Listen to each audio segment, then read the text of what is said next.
Hello students, स्वागत है आप सभी का आई2 स्टडी टीम पर। दोस्तों, इस वीडियो में हम देखने वाले हैं डीसीए सेकंड सेमेस्टर 2022-23 जो आपके दिसंबर में पेपर आने वाले हैं उनके लिए इंपॉर्टेंट क्वेश्चन है। यूनिट 3 का देखने वाले हैं हम। इकाई 3 का इससे पहले वाली वीडियो में हमने इकाई 1 और 2 के इंपॉर्टेंट क्वेश्चन किए थे।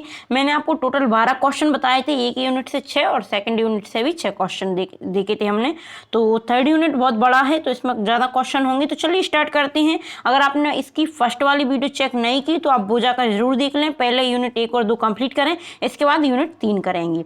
चलिए, पहला क्वेश्चन है आपका, ई गवर्नेंस क्या है। ई गवर्नेंस क्या होता है? तो ई गवर्नेंस का मतलब होता है सरकारी कामों को हम ऑनलाइन माध्यम से करते हैं और जनता तक पहुंचाते हैं। तो जो कुछ भी ऑनलाइन काम हो रहे हैं तो वो ई गवर्नेंस के अंतर्गत आते हैं। इसके बाद चलिए सेकंड क्वेश्चन देखते हैं। ई गवर्नेंस के प्रकारों का वर्णन कीजिए। तो ई गवर्नेंस के प्रकार होते हैं, मतलब गवर्नमेंट टू सिटीजन काम करना, या गवर्नमेंट और बिजनेसमैन के द्वारा काम किया जाता है मिल के साथ में। तो इस प्रकार इनके प्रकार होते हैं। इनके 4 प्रकार होते हैं। गवर्नमेंट टू गवर्नमेंट भी होता है, government to citizen, government to businessman और गवर्नमेंट टू एम्प्लॉयज़। तो आपको पूरा कंप्लीट करना है, इनकी डिटेल भी पढ़ना है। तो चलिए अगला देखते हैं। ई गवर्नेंस की आवश्यकता क्यों पड़ी, मतलब क्या ज़रूरत थी ई गवर्नेंस की आवश्यकता हमें क्यों पड़ी, तो आपको ये लिखना है। इसके बाद आपके आते हैं advantage and disadvantage of e governance, मतलब लाभ हानि बतानी है आपको ई गवर्नेंस का के क्या लाभ हैं और इससे क्या हानियाँ हैं। तो इसके बाद आपका अगला क्वेश्चन आता है, ई डेमोक्रेसी को आपको बताना है। ई डेमोक्रेसी क्या होती है? तो आपका रहेगा ई डेमोक्रेसी मतलब डिजिटल रूप से लोकतंत्र, इंटरनेट लोकतंत्र के रूप में जाना जाता है। तो इस प्रकार होता है ई डेमोक्रेसी। ई डेमोक्रेसी की हमें आवश्यकता क्यों पड़ी, तो क्वेश्चन सेम रहेंगे और इनके एडवांटेज और डिसएडवांटेज भी होते हैं। तो ये आपके सेम क्वेश्चन रहेंगे इनके। इसके बाद आपका रहेगा आंसर अलग अलग होंगे, मतलब क्वेश्चन सेम प्रकार बन जाते हैं। जैसे ई गवर्नेंस टॉपिक था तो उसका पहला क्वेश्चन बना ये क्या होता है, इसके बाद प्रकार बनी, फिर आवश्यकता क्यों पड़ी, लाभ हानियाँ। तो इसी प्रकार ई डेमोक्रेसी का भी ऐसे क्वेश्चन बनेगा कि ई डेमोक्रेसी क्या होती है, ई डेमोक्रेसी की आवश्यकता क्यों पड़ी, एडवांटेज और डिसएडवांटेज भी आपको देखने को मिल सकते हैं पेपर में। इसके बाद आता है आपका PPP model, triple P model. Triple P, PP का अर्थ होता है पब्लिक प्राइवेट पार्टनरशिप। तो इसके बाद आपका अगला क्वेश्चन आता है, एमपी ऑनलाइन सर्विस को समझाइए। जी दोस्तों, पीपीपी मॉडल बहुत ही इंपॉर्टेंट क्वेश्चन है, आपको इसको अच्छे से करना है, पेपर में आपको देखने को मिल सकता है। एमपी ऑनलाइन सर्विस को समझाइए। तो ये भी आपको इंपॉर्टेंट क्वेश्चन है। दोस्तों, क्वेश्चन किस प्रकार बनते हैं, अगर आप लोग सोच रहे हैं कि आपको सिर्फ 5 क्वेश्चन करना पड़ेगा तो इतने क्वेश्चन करने की क्या ज़रूरत है, तो ऐसा नहीं होता। आपको क्वेश्चन रहेगा इस प्रकार, क्वेश्चन आते हैं। आपको फर्स्ट क्वेश्चन दिया गया है, निम्न की टिप्पणी कीजिए। आपको फर्स्ट नंबर पे दे दिया PPP model, triple P model, online service, MP online service को समझाइए, उमंग ऐप दे दिया आपको, डिजिटल लॉकर दे दिया। तो ये 4 टॉपिक एक ही क्वेश्चन में ऐड कर दिए उन्होंने। तो यहाँ से आप अपन को 4 क्वेश्चन याद करना पड़ेगा, पर एक क्वेश्चन मिलकर आएगा इनका। तो इस प्रकार पूछ लिया जाता है।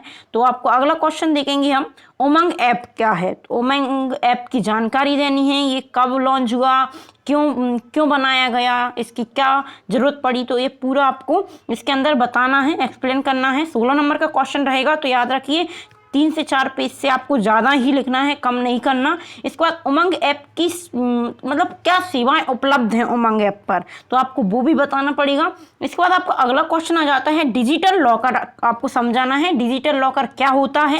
इसके बाद use of digital locker, digital locker का यूज किस प्रकार करते हैं, तो स्टेप बाय स्टेप आपको ये भी समझाना पड़ेगा। तो आपको पूरा अच्छे से एक्सप्लेन करना है, डिजिटल लॉकर होता क्या है, इसके कैसे यूज कर सकते हैं हम, इसकी क्या सुविधाएं हैं, इसमें आपको यह भी लिखना पड़ेगा। देखिए नीचे क्वेश्चन दिए गए हैं, डिजिटल लाइब्रेरी। तो डिजिटल लाइब्रेरी को आपको समझाना है। एडवांटेज ऑफ डिजिटल लाइब्रेरी को एडवांटेज डिसएडवांटेज भी आपसे पूछे जा सकते हैं। इसके बाद आपका सेकंड क्वेश्चन रहेगा, भीम ऐप क्या है। तो भीम ऐप को भी आपको समझाना है। ऐसे क्वेश्चन आ जाते हैं जी कि निम्न की टिप्पणी कीजिए, डिजिटल लाइब्रेरी, भीम ऐप, उमंग ऐप, डिजिटल लॉकर। तो 4-5 टॉपिक आपको एक ही क्वेश्चन में कवर हो जाते हैं। तो क्वेश्चन तो आपको पूरा करना पड़ेगा, जो मैं बता रही हूँ उनसे बाहर नहीं करना चाहते आप तो ना करें, पर जो मैंने आपको इंपॉर्टेंट क्वेश्चन बताए हैं वो आप जरूर कर लें। देखिए मैं आपको टोटल एक सब्जेक्ट में हो सकता है तो 25 से 30 क्वेश्चन ही आपको मैं बताऊंगी। तो ये अभी हमारे 3 इकाई तक 24 क्वेश्चन हो चुके। इसके बाद हम देखेंगे इसका अगला क्वेश्चन, साइबर क्राइम क्या है। तो साइबर क्राइम जो ऑनलाइन आपके इससे ऑनलाइन ठगी की जाती है, ऑनलाइन क्राइम किए जाते हैं, तो वो होता है सर्वर क्राइम। तो आपको इसको पूरा एक्सप्लेन करना है, सर्वर क्राइम क्या होता है, इसकी रोकथाम के लिए हम क्या क्या कर सकते हैं, सावधानियां हम क्या क्या रख सकते हैं कि साइबर क्राइम कम हो सके। तो इस प्रकार आपके क्वेश्चन रहेंगे दोस्तों, बहुत ही इंपॉर्टेंट क्वेश्चन है। साइबर क्राइम हर बार पूछा जाता है, डिजिटल लॉकर पूछा जाता है, लाइब्रेरी या डिजिटल लॉकर में से एक पूछा जाता है, ई गवर्नेंस बहुत ही इंपॉर्टेंट क्वेश्चन है। यहाँ पे इन पे स्टार बना देती हूँ मैं, ये क्वेश्चन आप जरूर कर लें। पहले आपको ई गवर्नेंस करना है, इसके एडवांटेज डिसएडवांटेज पूछ लिए जाते हैं। इसके बाद आता है आपका पूरे क्वेश्चन ही इंपॉर्टेंट है जो मैंने आपको बताए हैं। तो ये PPP मॉडल बहुत ही इंपॉर्टेंट क्वेश्चन है, इसका फुल फॉर्म भी आपको याद रखें। इसके बाद आता है आपका उमंग ऐप। ये ऐप वाले क्वेश्चन तो आपको पूरा पढ़ना ही है, क्योंकि ऐप उसमें आ जाते हैं वर्णन करने में, डिस्क्रिप्शन आपको एक्सप्लेन करना होता है उसमें आ जाते हैं। भीम ऐप आप कर लें। इसके बाद आता है आपका डिजिटल लाइब्रेरी भी आपको करना पड़ेगा। तो यूज ऑफ डिजिटल लॉकर आपको करना पड़ेगा। तो पूरे क्वेश्चन ही इंपॉर्टेंट हैं, आप पूरे ही कर लें इनको। तो ये थी आपकी यूनिट 3 थी दोस्तों। इससे पहले मैं आपकी यूनिट 1 और यूनिट 2 कंप्लीट करवा चुकी हूँ। अगर आपको पेपर का पता नहीं कि कितनी नंबर का पेपर आता है, किस प्रकार पेपर होता है, कितने क्वेश्चन आते हैं, क्वेश्चन किस प्रकार आते हैं, ऑब्जेक्टिव आते हैं, नहीं, आपके मन में अगर ऐसा कुछ डाउट है तो आप हमारे चैनल पर आपको पेपर हमने अपलोड किए थे जो पहले हुए हैं, 2022 के पेपर हुए हैं, 2021 के पेपर हुए थे। तो वो क्वेश्चन मैंने आपको क्वेश्चन पेपर आपके लिए डाला था, तो आप वो जाकर चेक कर लें। सेम टू सेम वैसा ही पेपर आता है। टोटल आपका 80 नंबर का रहता है। आपका एक क्वेश्चन रहता है 16 नंबर का। आपको 10 क्वेश्चन दिए जाते हैं जिनमें से आपको 5 क्वेश्चन करना होता है। तो आप एक बार जाकर जरूर देख लें। और बहुत सारे बच्चों के क्वेश्चन रहते हैं कि मैम पेपर किस प्रकार होता है और प्रैक्टिकल होते हैं तो वो किस प्रकार होते हैं, वाइवा होता है, एक्सटर्नल होते हैं तो किस प्रकार होते हैं। तो इन सब की जानकारी मैंने एक वीडियो बनाई है उसमें दी है, तो वो आपको डिस्क्रिप्शन में उसकी लिंक मिल जाएगी, एक बार चेक जरूर कर लें। और दोस्तों वीडियो को आप ज़्यादा से ज़्यादा शेयर जरूर कर लें ताकि इसकी आगे की भी यूनिट 4 और 5 हम देखेंगे। और DCA अभी तो IT ट्रेंड्स का चल रहा है, आपका पहला ही सब्जेक्ट है, इसका सेकेंड सब्जेक्ट और इसका तीनों सब्जेक्ट हम कंप्लीट करने वाले हैं इस चैनल पर। और आप चाहते हो कि इनके आपको नोट्स भी मिले तो मैं वो भी आपको प्रोवाइड करवाऊंगी टेलीग्राम पर। तो पहले आप इनके क्वेश्चन मैं आपको बता रही हूँ, क्वेश्चन कवर करने के बाद हम इनके नोट्स भी देखेंगे, इनके आंसर देखेंगे जो क्वेश्चन मैंने आपको बताए हैं। तो चैनल को जल्दी से सब्सक्राइब कर दीजिए और वीडियो को आपको ज़्यादा से ज़्यादा शेयर करना है दोस्तों। अगर वीडियो अच्छी लगी हो तो वीडियो को लाइक करें। तो चलिए मिलते हैं अगली वीडियो में, धन्यवाद।